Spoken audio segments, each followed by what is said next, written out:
Hi, my name is Rob, and if you're into backpacking or hiking or just tenting in general, this is a fantastic bit of kit that I've found. There are a couple of different variants on the market, but this one is by Thermarest. So what it is just a little kind of stuff sack or sort of dry sack. This isn't completely waterproof.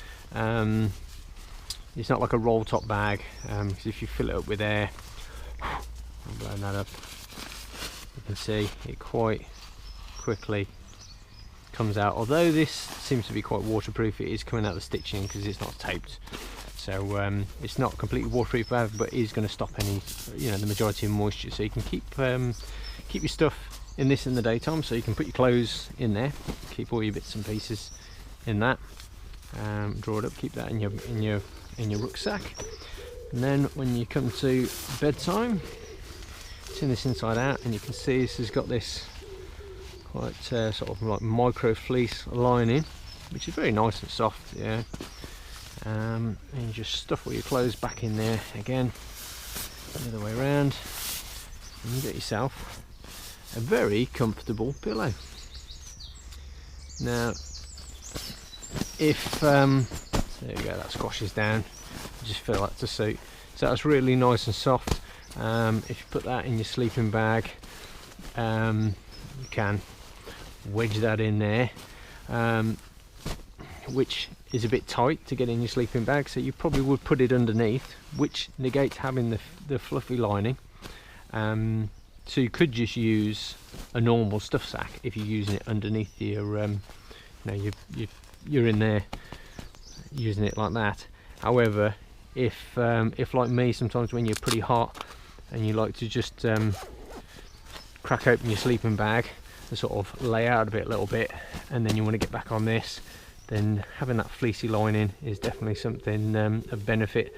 But if you don't do that, then just a normal bag would suffice. Just shove that underneath. Mammoth also do one of these, which is a proper dry sack. Has the roll top on it with the clips, so it has some advantages and disadvantages. Why I didn't go for that, well, the advantage I'll go over with, it's got a window so you can see into your kit,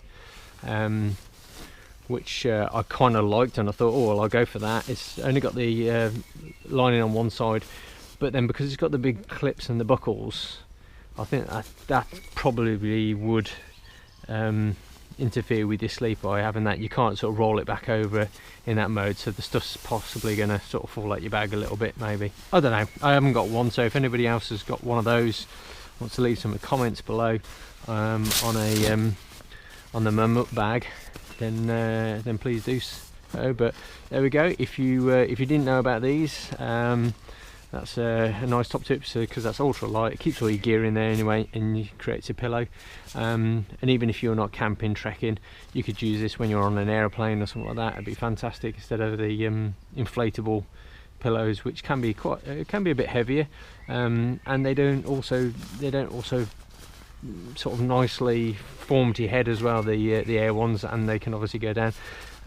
Just one other thing to note, I noticed there was a couple of manufacturers who were actually doing this sort of thing actually in your sleeping bag hood, putting a pocket in there, but sorry, off the top of my head I can't remember which ones those were, but they are out there in the field. So, but there we go,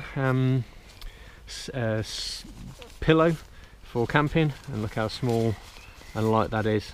I think it's like 40 grams or something. It's next to nothing, and you keep all your stuff in there. So hope this video was some help to you, and if so, subscribe and I'll come up with some more tips for you, and hopefully I'll see you in the next video. Thanks for watching. My name's Rob. See you. Bye.